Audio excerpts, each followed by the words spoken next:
મેહુલભાઈ, આ રીતનું જે રીતે પોલીસની આજે સાયકોલોજી જોવા મળી રહી છે, એને લઈને આપ શું કહી રહ્યા છો?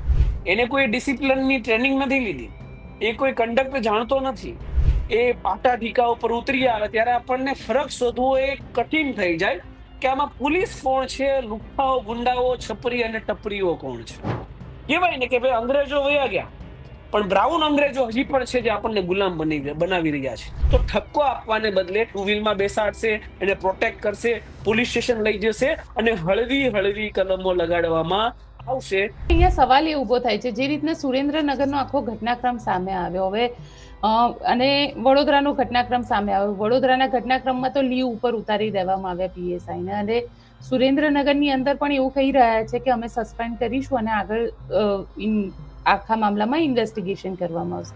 પણ છેલ્લે કશું જ નથી થતું. આવા અધિકારીઓ થોડા સમય પછી પાછા આવી જાય છે, રાઈટ? એટલે એ વ્યક્તિ ઓલરેડી હેરાન પરેશાન થઈ જશે વકીલોના કોર્ટના ધક્કા ખાવા પાછળ, અને એ પોતાની નિર્દોષ સાબિત કરે ત્યાં 2-3 વર્ષનો સમય કપાઈ જશે.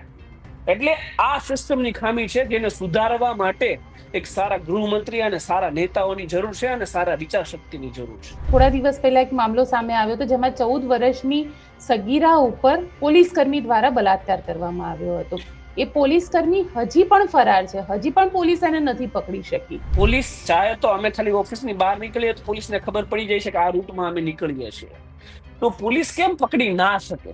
એ અશક્ય વસ્તુ છે. ના, આજે એક સાંસદ રામભાઈ મોખરિયાએ કમ્પ્લેન કરી છે કે 25,000 નો તોડ કર્યો અધિકારીએ, અને પછી મેં ફોન કર્યો એટલે 25,000 પાછા આપી ગયા. તકલીફ જ આ છે કે આ લોકોને સસ્પેન્શનની ખો આપવામાં આવે છે.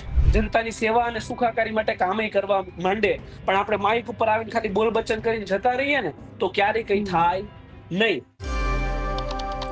નમસ્કાર, હું છું ગોપી ઘાંગર અને આપ જોઈ રહ્યા છો નિર્ભય ન્યૂઝ. આપણી સાથે અત્યારે એડવોકેટ મેહુલ બોગરા જોડાયા છે. ગૃહમંત્રી કહે છે કાયદામાં રહેશો તો ફાયદામાં રહેશો, પણ શું આ માત્ર સામાન્ય જનતા માટે છે, પોલીસ માટે નથી? કારણ કે 2 એવી ઘટના સામે આવી, સુરેન્દ્રનગર અને વડોદરા. બંને જગ્યાએ પોલીસ દ્વારા જે સામાન્ય માણસ, એક જગ્યાએ એડવોકેટ ઉપર હાથ ઉપાડવામાં આવ્યો, એક જગ્યાએ મૃતકના સગાવાલા સાથે હાથ ઉપાડવામાં આવ્યો. એટલે આજે એમની સાથે, મેહુલભાઈ સાથે ચર્ચા કરવાની છે. મેહુલભાઈ, આ રીતનું જે રીતે પોલીસની આજે સાયકોલોજી જોવા મળી રહી છે, એને લઈને આપ શું કહી રહ્યા છો?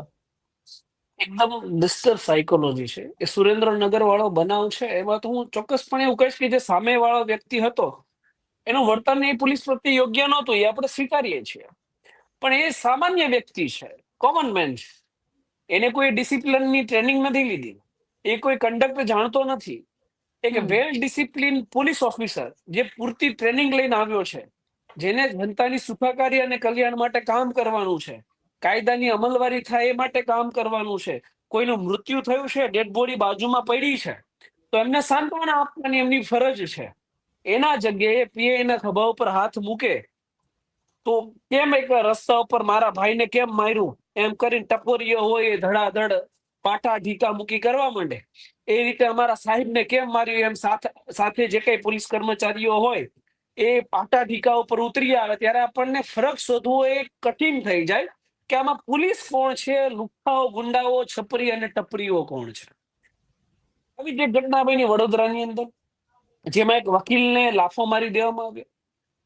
જનરલી ગોપીબેન કેવું હોય કે પોલીસ સ્ટેશનની અંદર લીધા ગુનેગારો સાથે થાય તો એમાં કઈ વાંધો નથી, પરંતુ જે વ્યક્તિ પોલીસની સામે પડ્યો હોય, પોલીસનો વિરોધ કર્યો હોય, ભ્રષ્ટાચારનો વિરોધ કર્યો હોય, એ લોકોને 3rd ડિગ્રી આપવામાં આવે. 3rd ડિગ્રી કેવી હોય તો કે એમના કપડા ઉતારવામાં આવે, એમને નગ્ન કરી અને એમની પાસે નૃત્ય કરાવવામાં આવે, એમના પ્રાઇવેટ પાર્ટ ઉપર કરંટ લગાડવામાં આવે, અને એમની સાથે તાલિબાન જે બર્બરતા કરે એવી બર્બરતાઓ જાગૃત નાગરિકો સાથે આચરવામાં આવે છે.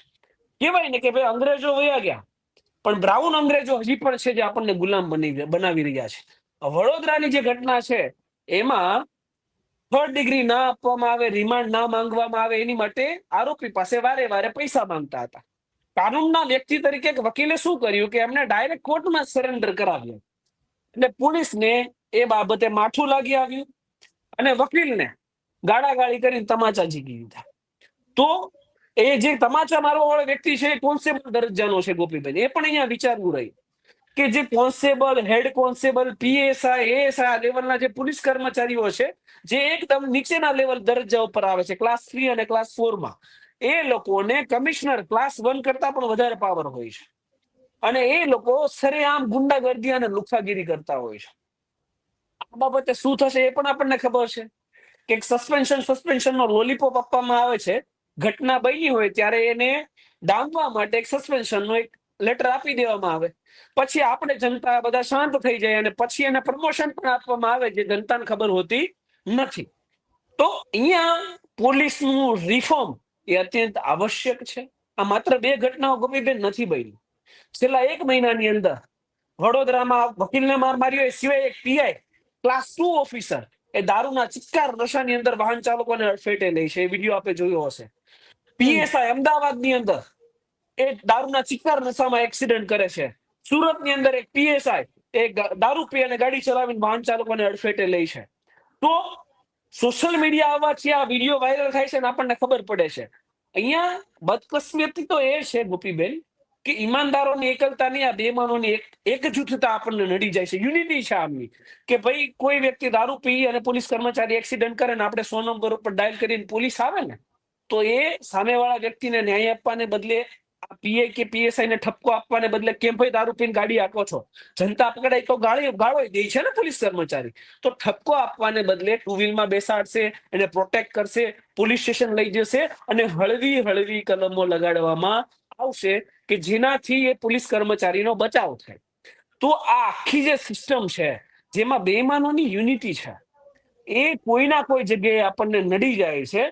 આ બાબતે ગૃહમંત્રીજીએ સસ્પેન્શનના લોલીપોપ આપવાને બદલે 2-5 પોલીસ કર્મચારીઓને ડિસમિઝલ કરી અને ઘરે બેસાડવા જોઈએ કે જે વ્યક્તિ કાયદાની અમલવારી કરવા માટે બંધાયેલો છે, એ ખુદ વ્યક્તિ કાયદાનો ભંગ કરે છે તો એને ડિસમિઝલ કરીને ઘરે બેસાડવા પડે.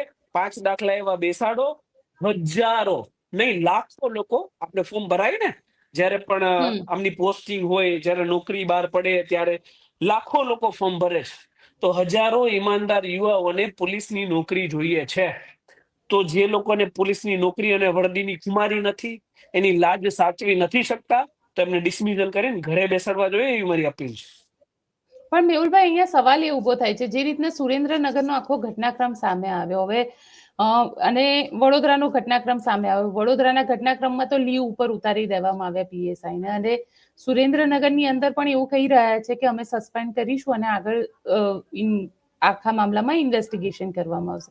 પણ છેલ્લે કશું જ નથી થતું. આવા અધિકારીઓ થોડા સમય પછી પાછા આવી જાય છે. ગોપીબેન, 1 વર્ષ પહેલા મારી ઉપર પર્વત પાટિયા ખાતે પેલી વાલજી હડિયાની બ્લેક કાચ નંબર પ્લેટ વગરની ગાડી હતી ને, એ બાબતે આપણે વિડીયો બનાવ્યો હતો, આપને કદાચ ખ્યાલ હશે. બિલકુલ. એ બાબતે ઈગો હર્ટ થયો એટલે પોલીસ કર્મચારીએ મારી ઉપર હુમલો કર્યો. કાયદાની મજાક જોજો, હું લઈને બેઠો છું. મને 41 એનું નોટિસ પોલીસે 1 વર્ષ પછી મોકલી. જે મારી ઉપર હુમલો થયો છે, જેની મેં ફરિયાદ નોંધી છે, એમાં એક પણ પોલીસ કર્મચારી ઉપર કોઈ એક્શન નહીં. વાલજી હડિયા જે હેડ કોન્સ્ટેબલ હતો, એનું પ્રમોશન થઈ ગયું ને એએસઆઈ થઈ ગયો અપ લેવલ ઉપર. અને મારી સામે જે ખોટી અને બોગસ ફરિયાદ હતી, કારણ કે આખો ઘટનાક્રમ લાવ્યો છે, જનતા બધા જાણે છે કે ફરિયાદ બોગસ હતી. રાયોટિંગ, પોલીસ સાથે મારામારીનો ગુનો મારી ઉપર નોંધાયો છે. એમાં પોલીસને 1 વર્ષ પછી પૂછપરછની આવશ્યકતા છે કે તમે જવાબ આપવા માટે પોલીસ સ્ટેશન આવો. આને કહેવાય ચોરી ઉપર સીના ચોરી, આને કહેવાય નફટાઈ કે અમે કાયદાઓ અમને જો મળ્યા છે ને, તો અમે એને સાચવીને લોકોને પ્રોટેક્ટ કરશું નહીં. અમે રક્ષણ નહીં, અમે ભક્ષણ કરશું. અમે કાયદાઓને મિસયુઝ કરશું. જે વ્યક્તિ અમારી સામે અવાજ ઉઠાવશે એને પોલીસ સ્ટેશનના ધક્કા ખવડાવશું, એની સામે ખોટી એફઆઈઆર નોંધશું. હું તો કહું છું કે આમાં કદાચ આપણે ઘણી વાર એવું કરીએ ને કે સામાન્ય લોકો કેમ પોલીસ સામે ના બોલે, ખોટું થતું હોય તો, પણ એનું મુખ્ય કારણ જ આ છે કે પોલીસ સ્ટેશનના ધક્કા ખાવાના, બોગસ એફઆઈઆર થાય, ખોટોના ધક્કા ખાવાના, 3-3 વર્ષ કેસ ચાલે, અને એ બિચારાને તો વકીલો રાખવા પડે. વકીલો પાછળ હજારો રૂપિયા ફી બગડે, અને ન્યાય મળે તો મળે, બાકી એની પણ કોઈ ગેરંટી નથી. તો સામાન્ય જનતા ક્યારે આ વિરુદ્ધમાં બોલી ના શકે. જે છૂટો દોર પોલીસ કર્મચારીઓને ગૃહ મંત્રાલયમાંથી આપવામાં આવ્યો છે, એ બાબતે મેહુલ બોગરા તો સક્ષમ છે, લડી લેશે. સામાન્ય જનતા જે પીસાઈ રહી છે, એ બાબતે ગૃહમંત્રી એકવાર મનોમંથન કરવું જોઈએ. તમે છૂટો દોર આપો એમાં ના નહીં, પરંતુ એ રીઢા ગુનેગારોને નાથવા માટે એ બુટલેગરો તો બેફામ છે, એ તો તમારથી કંટ્રોલ નથી થતું. આઈઆઈટી મર્ડર ના થાય એ માટે કાયદો છે, એમ છતાંય મર્ડર તો થાય જ છે, રાઈટ? તો એ તમે કરી નથી શકતા, એ ક્રાઇમ તમે નથી કરી શકતા. પણ પોલીસ કર્મચારીનો જે ઈગો હર્ટ થાય તો હું ખાતરી આપું છું, આ જે બિચારો વ્યક્તિ છે જેને પોલીસ કર્મચારીએ માર્યો છે ને હોસ્પિટલમાં સુરેન્દ્રનગરમાં, એની સામે પોલીસ ઉપર હુમલો કરવાનો, પોલીસ હારે મારામારીનો અને પોલીસમાં ફરજ મુકાવટનો ગુનો દાખલ થઈ જશે, રાઈટ? એટલે એ વ્યક્તિ ઓલરેડી હેરાન પરેશાન થઈ જશે વકીલોના કોર્ટના ધક્કા ખાવા પાછળ, અને એ પોતાની નિર્દોષ સાબિત કરે ત્યાં 2-3 વર્ષનો સમય કપાઈ જશે. એટલે આ સિસ્ટમની ખામી છે જેને સુધારવા માટે એક સારા ગૃહમંત્રી અને સારા નેતાઓની જરૂર છે અને સારા વિચાર શક્તિની જરૂર છે. સાથે તમને એક સવાલ એ પણ પૂછીશ, કારણ કે અમરેલીની અંદર તમને યાદ હોય તો થોડા દિવસ પહેલા એક મામલો સામે આવ્યો હતો જેમાં 14 વર્ષની સગીરા ઉપર પોલીસકર્મી દ્વારા બલાત્કાર કરવામાં આવ્યો હતો.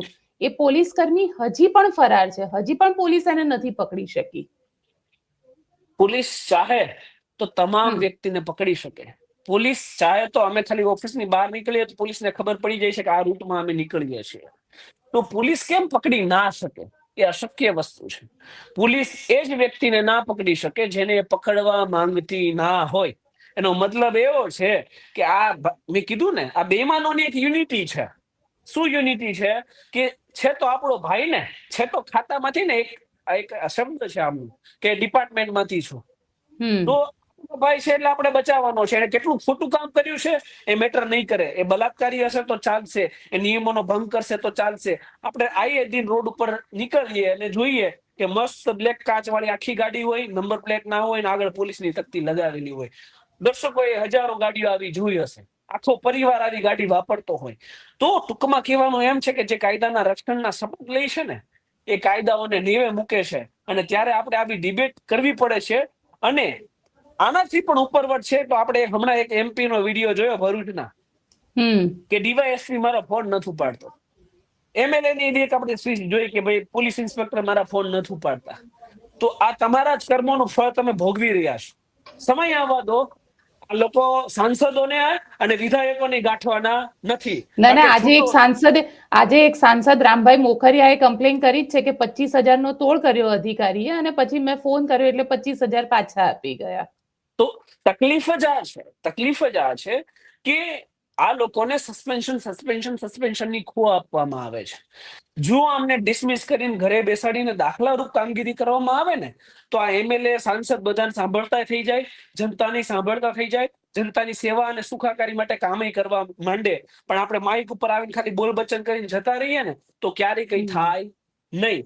એમાં ના નથી કે પોલીસ છે તો જ આપણે ઓફિસોમાં સુરક્ષિત છીએ, આપણને પોલીસ ગમે છે અને પોલીસ કોઈને ગમતી નથી. આ અવારનવાર આ લોકો ડાયલોગ મારે, પણ વસ્તુ એ છે કે અમારે તમને ગમાડવા જ છે. તમે અમારી માટે જ છો, પણ તમારે એ કંઈક ના કંઈક જગ્યાએ કરીને બતાવવું પડે કે અમે તમારી માટે છીએ. એવી કામગીરી કરવી પડે, પ્રોટેક્શન માટે એવી કામગીરી કરવા માટે. તમે દિન રાત જો હનન જ કરો, સામાન્ય જનતાને ગાળી ગલોચ જ કરો, સામાન્ય જનતાને લાફાવાળી કરી દો, તો તમારી છબી તમે જાતે ખરડી રહ્યા છો. પછી તમે એવું કહેશો કે કોઈ વિડીયો બનાવીને અમારી છબી ખરડે છે, તો એ તો મૂર્ખ તર્ક છે ગોપીભાઈ. પણ છેલ્લો સવાલ પૂછી લઉં મેહુલભાઈ, તમને શું લાગે છે કે પોલીસની આ કઈ સાયકોલોજી છે? એમને એવું લાગે છે કે સરકાર પણ ક્યાંક એમની છે અને સરકારની અંદર બેઠેલા મંત્રીઓને પણ એ લોકો સાથે ખૂબ સારો ઘરોબો છે, એ બંને એકબીજાના અરસપરસ છે, અને એટલા માટે થઈને એમનું કોઈ કઈ બગાડી નહીં શકે. નેતાઓ અને પોલીસનું બેન એવું છે કે મિલે સુર હમારા તો મારા તો સુર બને હમારા. મતલબ કે બંનેની ભાગ બટાઈ હોય છે ભ્રષ્ટાચારની અંદર. જે લોકો ફોન નથી ઉપાડતા ને, એનું મુખ્ય કારણ શું છે કે કોઈના કોઈ જગ્યાએ ભ્રષ્ટાચારની પૂંછડીઓ SP DSP બધા લઈને બેઠા છે. નેતાઓની આમની પાસે છે, આમની નેતાઓની છે, રાઈટ? તો પૂંછડીઓ એકબીજાની દબાઈ છે એટલે કાર્યવાહી કરી શકતા નથી. પરંતુ વસ્તુ અહીંયા એવી છે કે લાખો લોકોને આ ખાખી પહેરવી છે. એવું નથી કે કોઈને ઈમાનદારીથી કામ કરવું જ નથી. એક સ્પેશિયલ રિફોર્મ એ આવશ્યક છે. એ સાથે સાથે પોલીસ બળમાં વધારો કરવો એ પણ આવશ્યક છે, અને પોલીસના પગારમાં વધારો કરવો એ પણ આવશ્યક છે. જો આ 3 ફેક્ટર પર કામ કરવામાં આવે ને, કે નવી ભરતી થાય, પોલીસ કર્મચારીઓનો સ્પેશિયલ રિફોર્મ કરી અને એનો સારો પગાર કરી અને એમને પોલીસ ખાતામાં જો નોકરી આપવામાં આવે ને તો આ જૂના જેટલા પણ કાટમાળ છે ભ્રષ્ટાચારીઓ છે ને એ બધાને ડિસમિસ કરીને ઘરે બેસાડવામાં આવે તો ઓટોમેટિક સુખાકારી અને શાંતિ જળવાય. પણ આ વિઝન વાળા વ્યક્તિઓ ક્યાં, આ વિઝન વાળા નેતાઓ ક્યાં નથી. એટલા માટે મારે તમારે અને જનતાને ભોગવવું પડે છે ને આ ડિબેટ કરવી પડે છે ગોપીબેન. બિલકુલ મેહુલભાઈ, અમારી સાથે જોડાયા તેના માટે આપનો ખૂબ ખૂબ આભાર. ધન્યવાદ ગોપીબેન. તો આપ શું માનો છો મને કોમેન્ટ બોક્સમાં ચોક્કસથી લખીને જણાવજો અને અમારી ચેનલ નિર્ભય ન્યૂઝને લાઇક, શેર અને સબસ્ક્રાઇબ કરવાનું ભૂલશો નહીં. આભાર.